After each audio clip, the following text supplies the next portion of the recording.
하나님 말씀은 에스라서 7장 1절부터 10절 말씀까지입니다. 제가 봉독합니다. 이 일 후 바사왕 아닥사스다가 위에 있을 때에 에스라라 하는 자가 있으니라.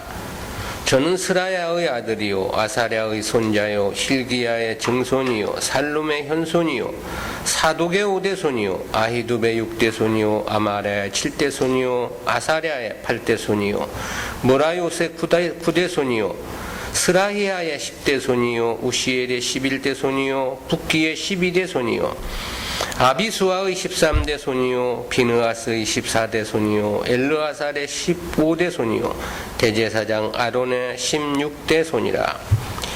이 에스라가 바벨론에서 올라왔으니 저는 이스라엘 하나님 여호와께서 주신 바 모세의 율법에 익숙한 학사로서 그 하나님 여호와의 도우심을 입음으로 왕에게 구하는 것은 다 받는 자더니 아닥사스다 왕 7년에 이스라엘 자손과 제사장들과 레위 사람들과 노래하는 자들과 문지기들과 느디님 사람들 중에 몇 사람이 예루살렘으로 올라올 때에 이 에스라가 올라왔으니 왕의 7년 5월이라 정월 초하루에 바벨론에서 길을 떠났고 하나님의 선한 손이 도우심을 입어 5월 초하루에 예루살렘에 이르니라. 에스라가 여호와의 율법을 연구하여 준행하며 율례와 규례를 이스라엘에게 가르치기로 결심하였었더라. 아멘. 학자 에스라라는 제목으로 말씀을 듣겠습니다. 본장은 BC 537년 스룹바벨의 인도하에 바벨론 1차 포로 귀환이 있은 지 80년이 지난 시점을 배경으로 하고 있습니다. 앞에 6장에서 성전을 완공하고 유월절과 무교절을 지킨 시점과는 대략 58년이라는 역사의 간격이 있습니다. 즉 본장은 BC 458년에 제2차 바벨론 포로 귀환 역사에 대한 보도인 것입니다. 이 역사가 있기 전 바사에서는 하만의 유대인 말살 획책이 있었죠. 그러나 모르드게와 에스라에 의해 극적인 대반전의 역사가 있었음을 우리가 볼 수 있죠. 물론 그것은 표면에 나타난 역사이고 실제는 하나님의 도우심에 의한 결과였겠죠. 그리고 그 사건은 본장의 제2차 바벨론 포로 귀환을 준비하기 위한 역사라고 평가할 수 있습니다.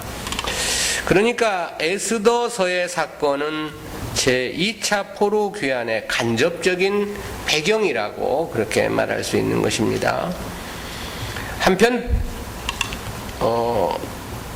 그 중에서 제2차 포로 귀환의 주역이었던 학사 에스라에 대한 인물을 소개한 내용이 본문 말씀인데요. 이 부분은 내용상 셋으로 구분해서 살펴보겠습니다. 첫 번째는 학사 에스라의 등장과 그의 계보입니다. 이에 대한 1절부터 5절 내용은 셋으로 구분이 되는데요. 첫 번째는 시대적 배경입니다. 당시의 시대적 배경과 관련해서 에스라는 1절 상반절에서 그렇게 보도를 했죠. 이 일 후 바사왕 아닥사스다가 위에 있을 때, 여기서 이 일이란 6장의 성전 봉헌식과 유월절 및 무교절 준수를 가리킨 표현입니다. 그리고 후라는 말은 58년이 흐른 아닥사스다 왕 7년째를 말하는 거죠. 따라서 본문과 이 앞에 6장과는 상당한 시간이 흘러서 등장인물이나 시대적 상황 등 많은 요소들이 변화되었다는 의미가 함축되어 있는 것입니다.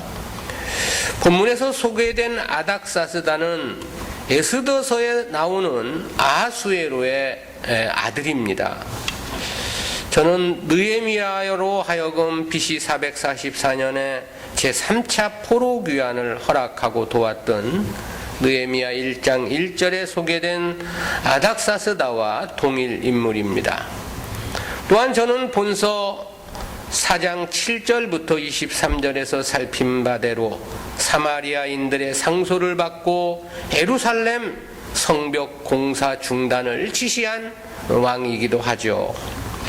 이러한 세 가지 역사의 순서를 주석가들은 가장 먼저 에스라를 중심으로 한 제2차 포로 귀환이 있었던 역사로 그렇게 추정을 합니다. 그리고 얼마 있다가 성벽 재건을 중단시켰다고 보고, 그리고 다시 느헤미야를 중심으로 한 제3차 포로 귀환과 성벽 재건을 허락한 역사로 그렇게 이해를 하고 있는데요. 그러나 그보다는 성벽 공사 중단 조치가 아닥사스다 즉위 초기에 있었던 것이 더 합리적이다, 그런 생각을 갖습니다. 그런데 그 후 아닥사스다 왕이 에스라를 신임하게 되는 계기를 맞게 되고, 때문에 왕의 마음이 바뀌어서 제2차 포로 귀환을 허락한 것이 아니냐, 그런 생각을 갖게 합니다.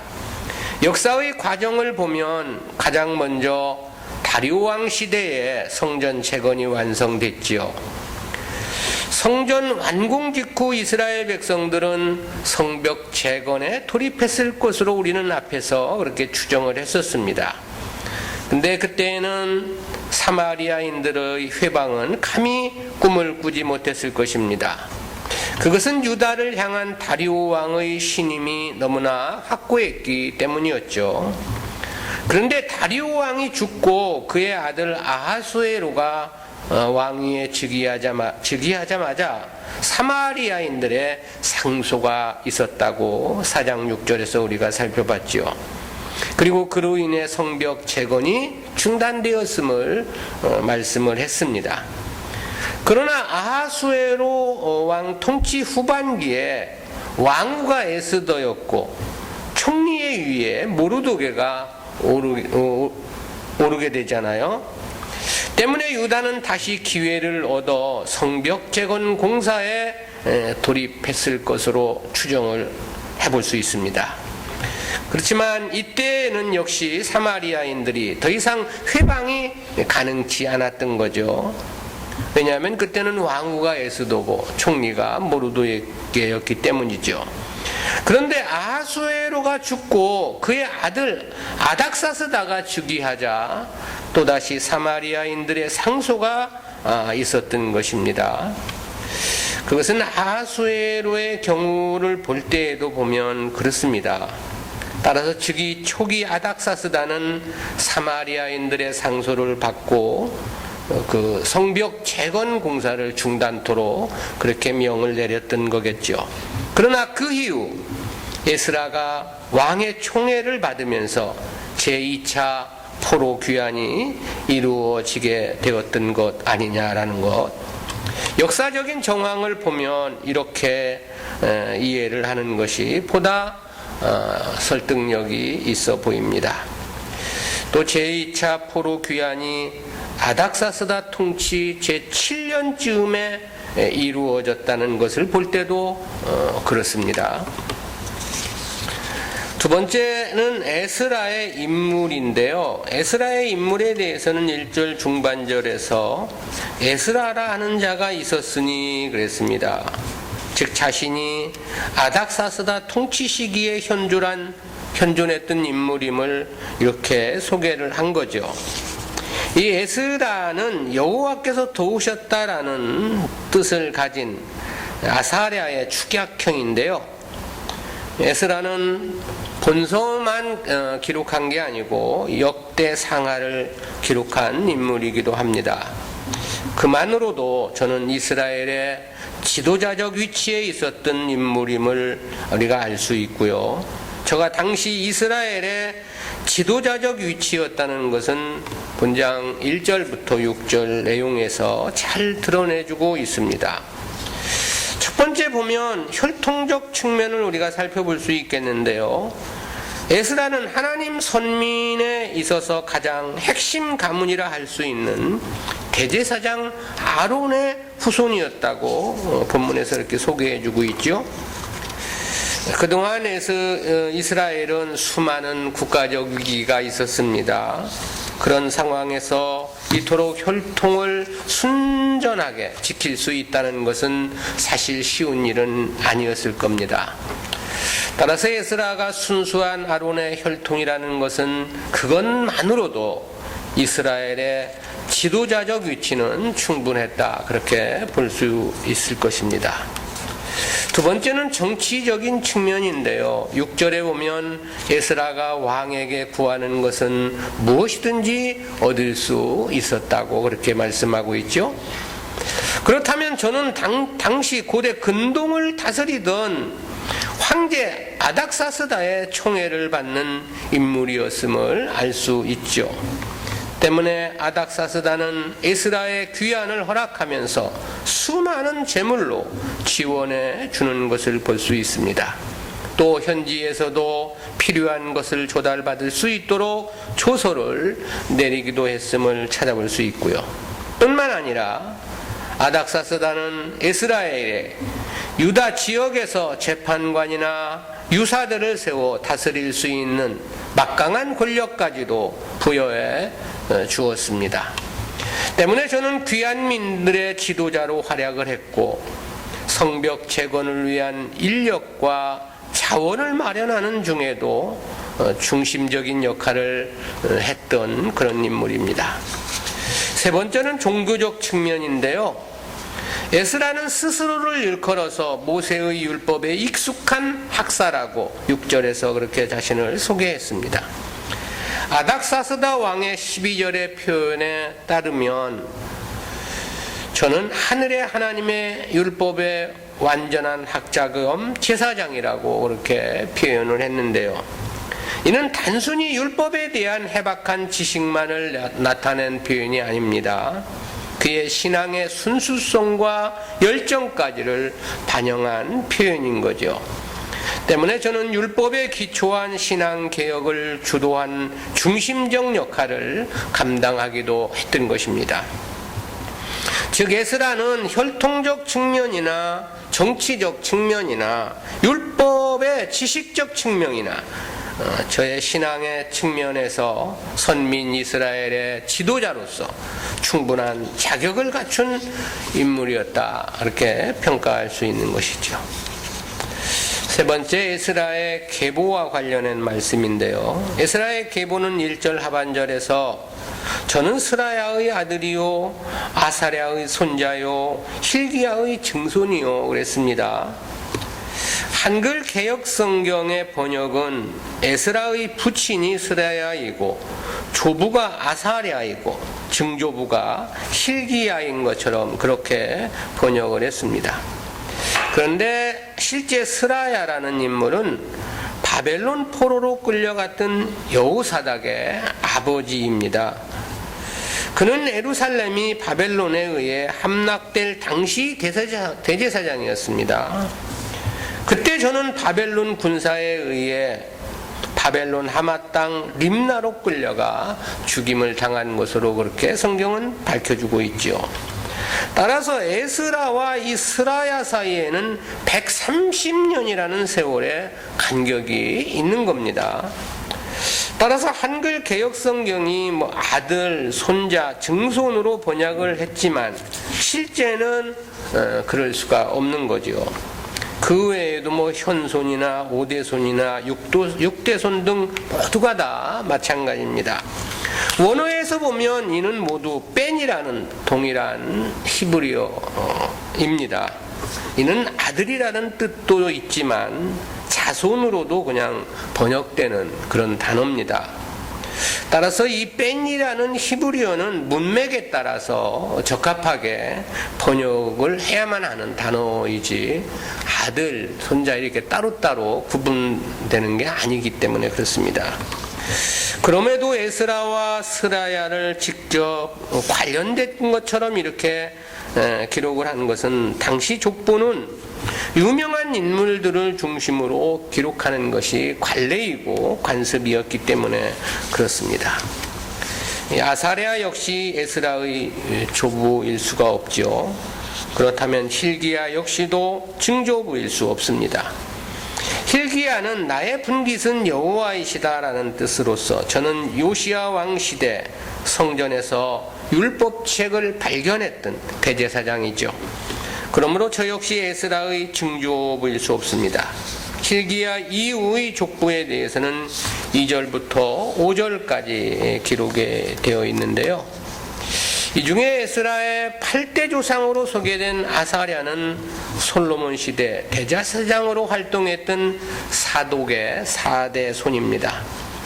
9대 조상으로 소개된 인물이 무라요시입니다. 그런데 역대상 6장 6절부터 11절에 보면 이 아사랴와 무라요 사이에 6명의 인물들이 더 등장을 합니다. 따라서 이는 정확한 계보의 기록일 수 없는 거죠. 이러한 기록은 족보의 실체를 밝히는데 초점이 맞추어져 있는 것이 아닙니다. 다만 에스라가 어떤 가문의 인물이었는가를 밝히기 위한 것이었기 때문에 중요한 인물들만을 소개를 한 것이죠. 에스라의 14대 조상으로 소개된 비느하스는 대제사장 아론의 손자죠. 저는 출애굽한 이스라엘 백성들이 모압 광야에서 발람의 술수에 빠져가지고 우상을 숭배하고 미디안 여인과 음란한 행위를 행할 때 하나님을 향한 뜨거운 헌신으로 하나님의 진노를 진정시킨 인물이죠. 그로 인해 저의 의가 대대로 무궁할 것이라는 하나님의 축복을 받기도 한 인물이죠. 에스라의 족보에서 마지막으로 소개된 인물이 아론입니다. 아론은 모세의 친형으로서 이스라엘의 초대 대제사장이죠. 역대상 6장의 족보에는 레위로 끝을 맺는데요. 본문은 아론을 정점으로 하고 있습니다. 그것은 에스라의 족보에서 강조하고자 하는 것이 족보의 흐름이 아니고 대제사장이란 직책임을 보여주기 위함임을 알 수 있습니다. 그것은 역시 에스라가 과연 어떤 인물인가를 분명히 밝히고자 하며 그 목적이 있었기 때문인 거죠. 즉 에스라는 아론 직계의 자손으로서 율법을 보호하고 가르칠 합당한 권리자임을 이런 계보를 통해서 나타내주고 있는 것입니다. 또한 이스라엘의 추락한 신앙을 개혁할 적임자라는 의미도 이러한 말씀 속에 함유해주고 있는 것이죠. 큰 두 번째로 제2차 포로 귀환 경위입니다. 압달락은 에스라의 등장과 그의 족보와 관련한 내용이었죠. 이어진 6절부터 9절까지는 제2차 포로 귀환 역사에 대한 보도입니다. 이에 대한 내용도 셋으로 구분해서 살펴보겠습니다.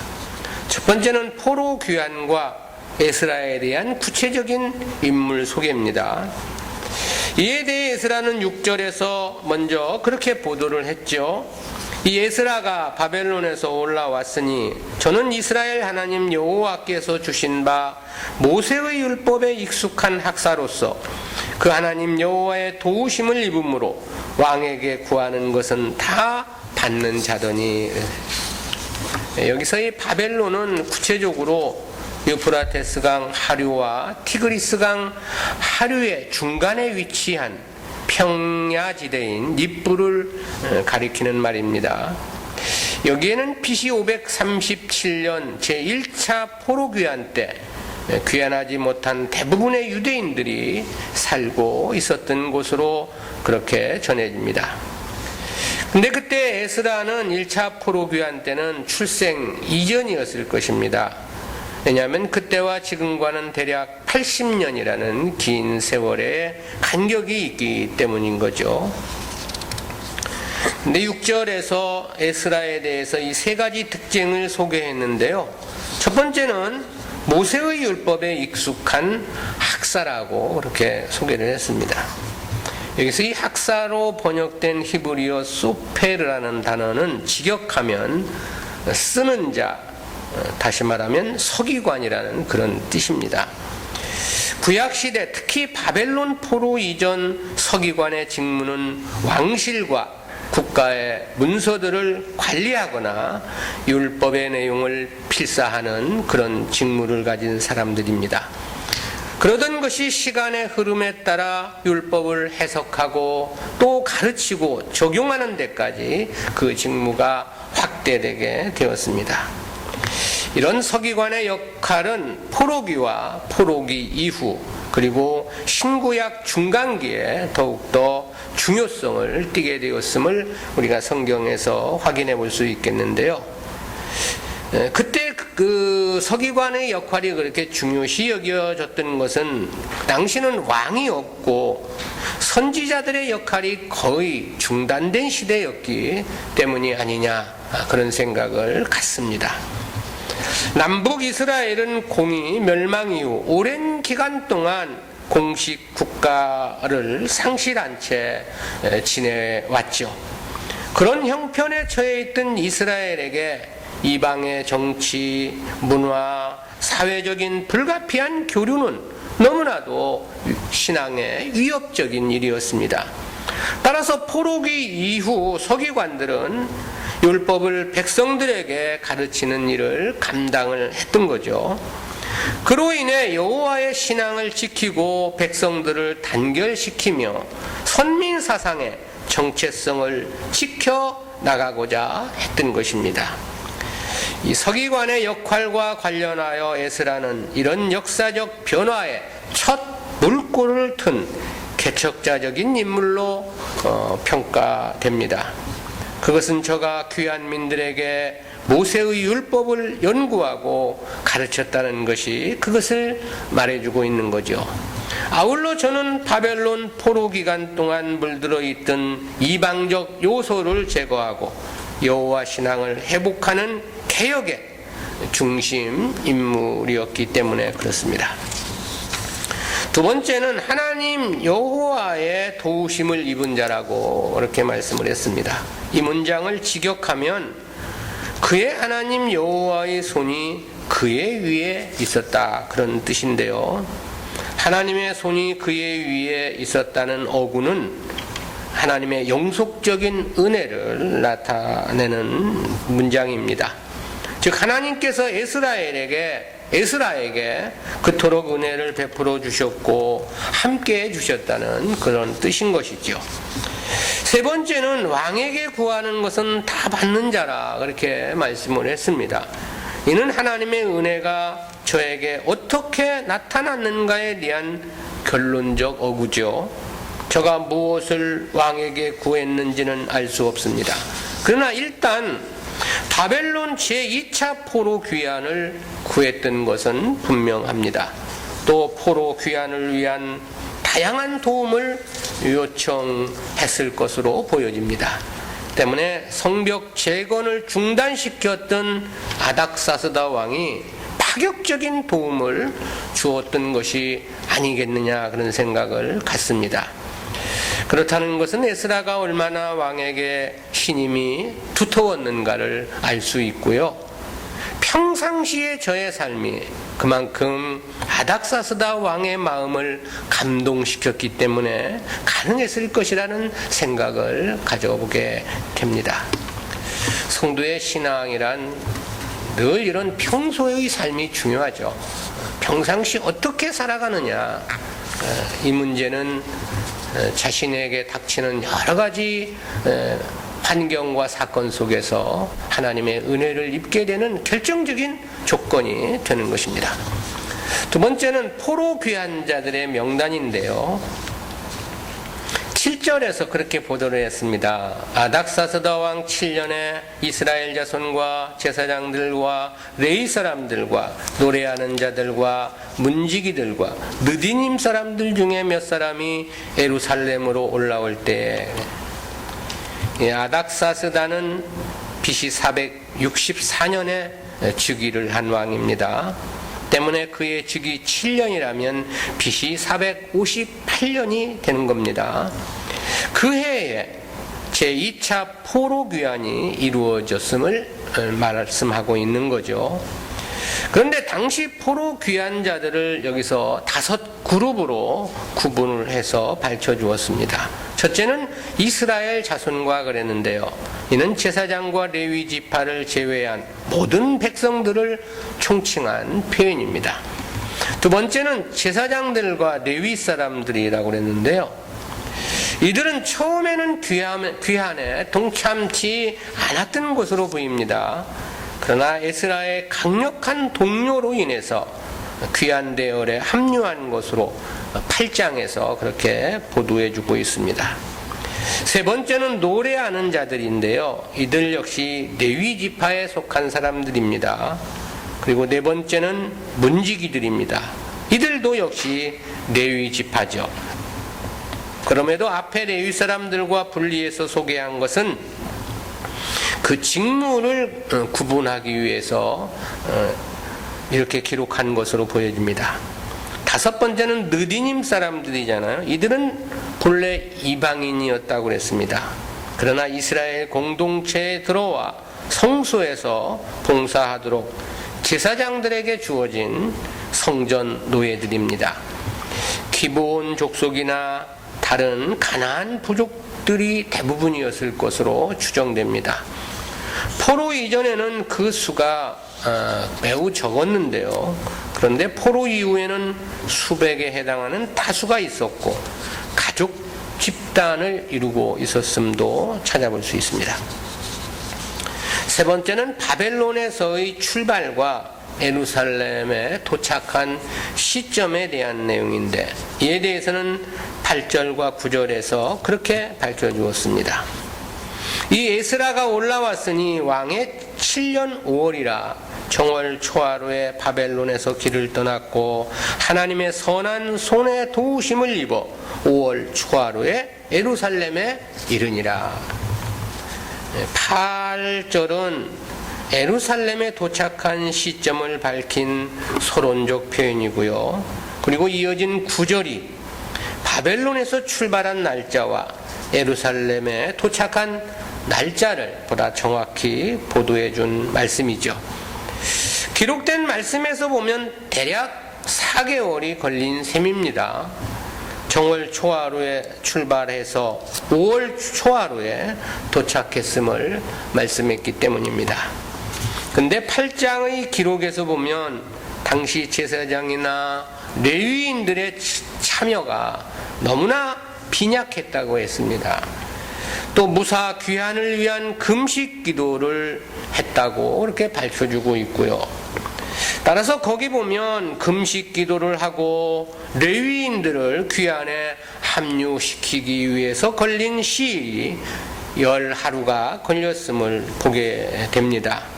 결국 그렇게 시간이 지연되어서 실제 출발은 5월 12일이었다고 8장 31절에서 그렇게 밝혀주고 있지요. 그렇다면 정확하게는 이 바벨론에서 떠나가지고 예루살렘에 도착하는 그 날짜가 3개월 18일이 걸린 셈입니다. 그러나 아하와 강까지 집결을 하는 데에도 시간은 걸렸을 것입니다. 왜냐하면 모두가 아하와 강가에 사는 사람들은 아니었을 것이기 때문에 그렇습니다. 따라서 실제 집에서 떠난 날짜를 출발점으로 계산한다면 더 많은 날짜가 걸렸을 것이라는 추정이 자연스러운 것이죠. 세 번째는 에스라가 귀환을 결심하게 된 동기와 목적입니다. 10절이죠. 에스라가 여호와의 율법을 연구하여 준행하며 율례와 규례를 이스라엘에게 가르치기로 결심하였었더라. 이는 에스라가 왜 예루살렘으로 귀환을 결정했는지에 대한 설명입니다. 본절의 원문을 보면 맨 앞에 원인을 나타내는 접속사 기란 단어가 부기되어 있습니다. 그리고 이 접속사는 앞에 9절에 하나님의 선한 손에 도우심을 입어라는 이 문장과 연결이 됩니다. 따라서 본절은 에스라가 하나님으로부터 도움을 받을 수 있었던 근본적 원인을 말해주고 있는 건데요. 그리고 그 원인은 9절 끝에 결심하였었더라와 연결이 됩니다. 그렇다면 그 결심은 무엇이었는가?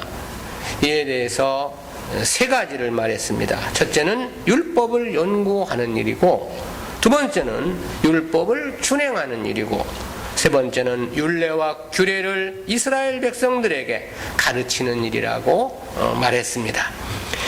즉 이 세 가지를 위해서 에스라는 예루살렘으로 이 귀환을 결정한 것이었다라는 그런 말이 되는 거죠.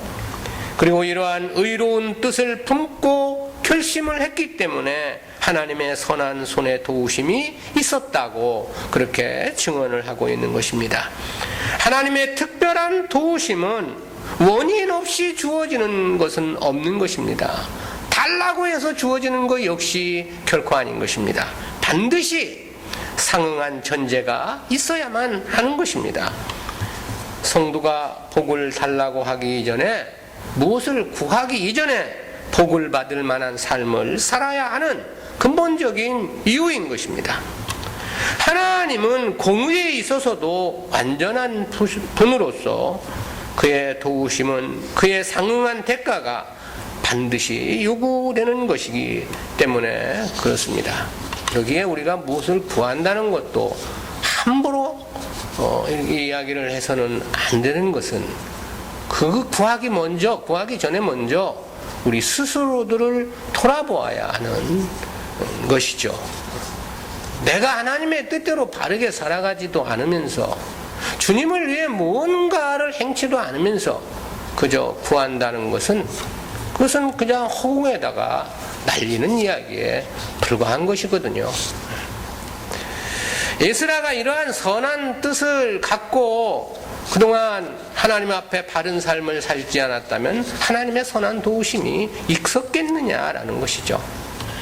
하나님의 선한 도우심이 없는데 왕에게 구하는 것은 다 받을 수 있도록 하나님이 섭리해 주셨겠느냐라는 것이죠.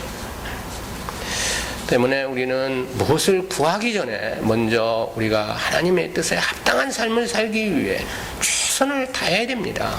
그리하면 이 모든 것은 구하지 않아도 더해 주실 것이라고 분명히 주님은 그렇게 약속을 해 주신 것이죠. 우리는 이러한 말씀을 통해서 두 가지 구속사적인 교훈을 생각해 보겠는데요. 첫 번째는 복음 사역자는 무엇보다 성경에 능통해야 한다는 그런 교훈입니다. 이는 에스라가 율법에 대해 익숙했다라는 이 말씀을 통해서 깨닫게 되는 교훈입니다. 6절에서 보면 율법에 익숙한 자라고 했는데, 여기서 익숙한으로 번역된 히브리어 마이르는 민첩한, 능숙한이라는 문자적인 의미를 갖습니다. 공동 번역 성경은 이를 통달한으로 번역을 했고요. 표준 세번역 성경은 능통한이라는 말로 번역을 했습니다. 즉 에스라는 율법의 교훈이 필요할 때 어느 곳에 어떤 내용이 있었는지를 재빨리 찾아서 제시할 수 있는 그런 능력을 갖추고 있었다라는 것.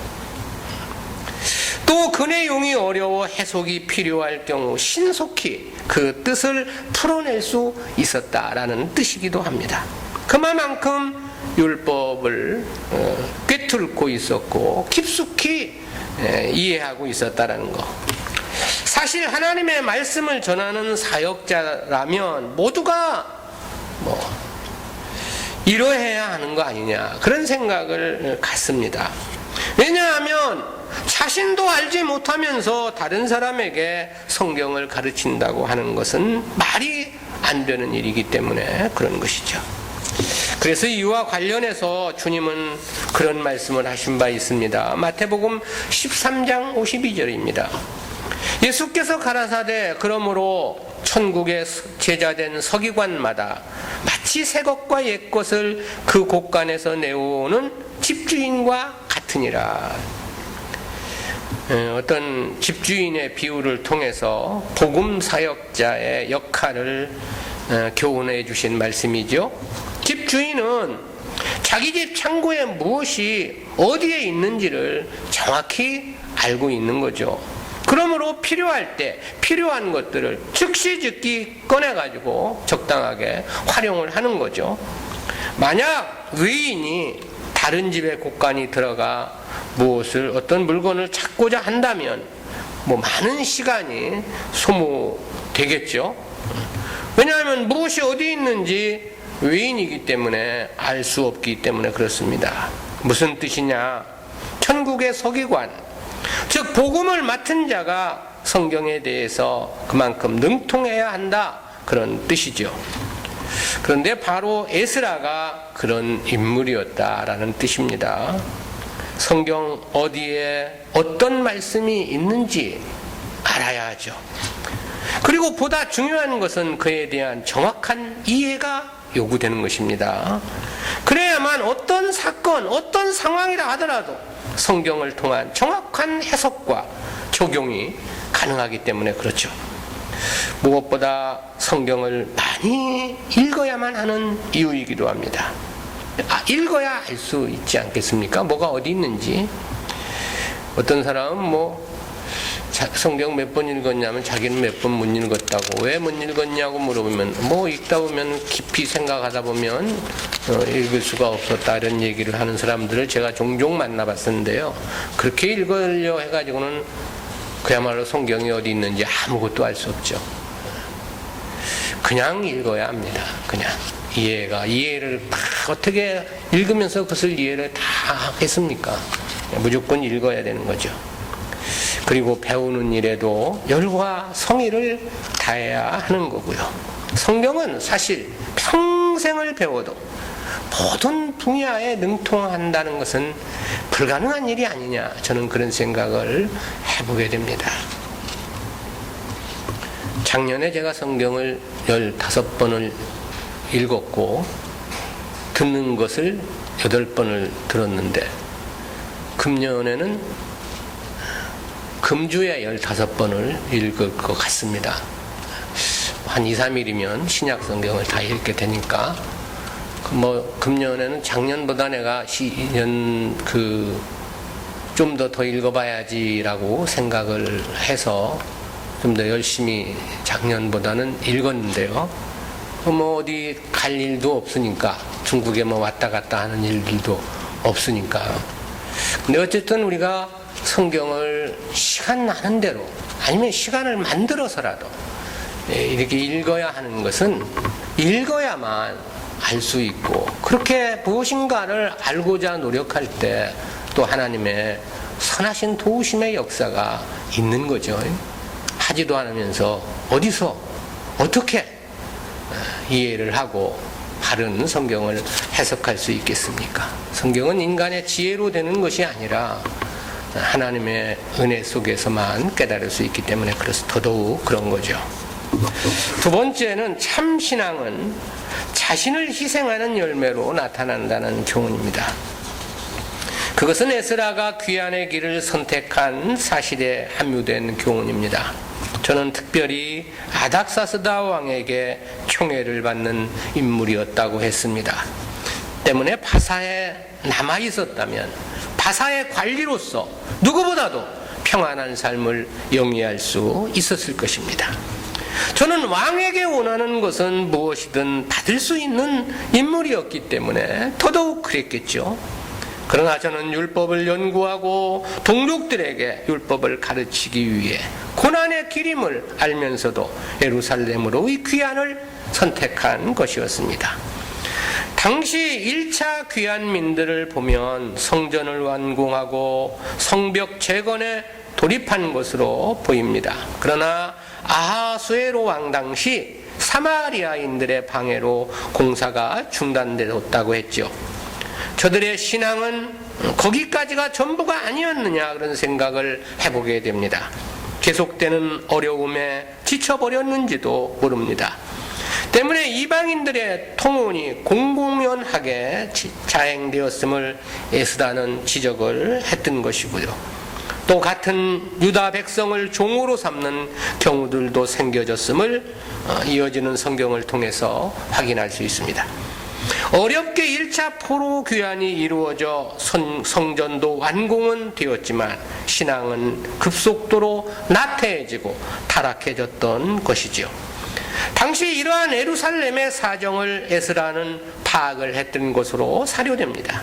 때문에 이스라엘 백성들에게 율법을 가르쳐 신앙을 개혁하고 선민 공동체의 진정한 회복을 꾀하고자 귀환을 선택했던 것이죠. 이러한 정신은 모세의 삶에서도 극명하게 나타나지 않습니까? 모세와 관련해서 히브리서 기자가 그렇게 증언을 했습니다. 히브리서 11장 24절부터 26절입니다. 믿음으로 모세는 장성하여 바로의 공주의 아들이라 칭함을 거절하고 도리어 하나님의 백성과 함께 고난받기를 잠시 죄악의 낙을 누리는 것보다 더 좋아하고 그리스도를 위하여 받는 능욕을 애굽의 모든 부하보다 더 큰 재물로 여겼으니 이는 상주심을 바라봄이라. 모세도 자기 개인의 부귀 영화를 선택을 했다면 그냥 애굽의 공주의 아들로 살았을 것이겠죠. 그러나 저는 주를 위해 당하는 능욕을 애굽의 모든 부하보다 더 큰 재물로 여겼다고 그랬습니다. 때문에 하나님 백성과 함께 고난받기를 잠시 죄악의 낙을 누리는 것보다 더 좋아했다고 그렇게 증언을 하고 있는 거죠. 바울도 그랬습니다. 고린도후서 11장 26절부터 28절 말씀입니다. 여러 번 여행의 강의 위험과 강도의 위험과 동족의 위험과 이방인의 위험과 시내의 위험과 광야의 위험과 바다의 위험과 거짓 정죄주의 위험을 당하고 또 수고하며 애쓰고 여러 번 차지 못하고 줄이며 목마르고 여러 번 굶고 춥고 헐벗었노라. 이 외에 일은 고사하고 오히려 날마다 내 속에 눌리는 일이 있으니 곧 모든 교회를 위하여 염려하는 것이라. 수많은 죽음의 위험과 고난이 있었음을 알 수 있겠죠. 그럼에도 바울은 자기를 생각하지 않았다는 것입니다. 오직 주님의 교회만을 염려했다고 이야기하고 있는 거죠. 본문의 에스라의 심정이 이와 동일하지 않았느냐라는 생각을 해보게 되는 겁니다. 저 역시 자기 개인의 안녕만을 추구했다면 절대 예루살렘으로의 귀환을 생각하지는 않았을 것이기 때문에 그런 거죠. 무슨 뜻인가? 진정한 신앙이라는 것은 자신을 희생하는 열매로 나타나는 것이다 라는 것이죠. 주님을 위해서, 주님의 몸된 교회를 위해서, 복음의 역사, 주님의 역사를 위한 성도의 자기 희생을 말하는 것입니다. 그럴 수밖에 없는 것은 성도의 운명은 이를 위해 선택된 존재들이기 때문에 그렇습니다. 아울러 여기에는 무궁한 영광의 상급이 약속되어 있기 때문이기도 하죠.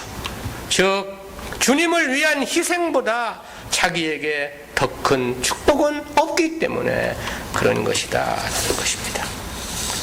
진정한 신앙이란 무엇인가?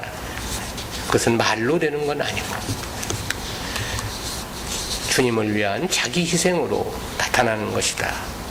기도합니다.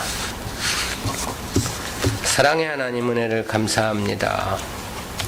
오늘도 학사 에스라의 인물을 생각해 보면서 하나님 백성으로서 과연 어떠한 마음, 어떠한 자세로 이 세상을 살아갈 것인가에 대해서 깨닫게 해주심 진실로 감사합니다. 당시 제국의 왕의 총애를 받고 구하는 그 모든 것은 다 받을 수 있는 위치에 있었으면서도 고난의 길임에도 왜 예루살렘으로의 귀환을 선택했는지, 진정한 하나님의 백성의 삶이 무엇인가를 저희들로 하여금 모범으로 보여주심 진실로 감사를 드리고 우리들의 삶도 우리들의 꿈도 우리들의 소망도 이와 같은 마음, 이와 같은 자세로 이 세상을 이겨나가며 살아갈 수 있도록 은혜 주시기를 간절한 마음으로 빌고 소원합니다. 주님을 위해 기쁨으로 헌신하고 감사함으로 드려 충성하는 우리 모두가 될 수 있도록 인도해 주옵소서. 감사드리옵고 예수님의 이름으로 기도드리옵나이다. 아멘.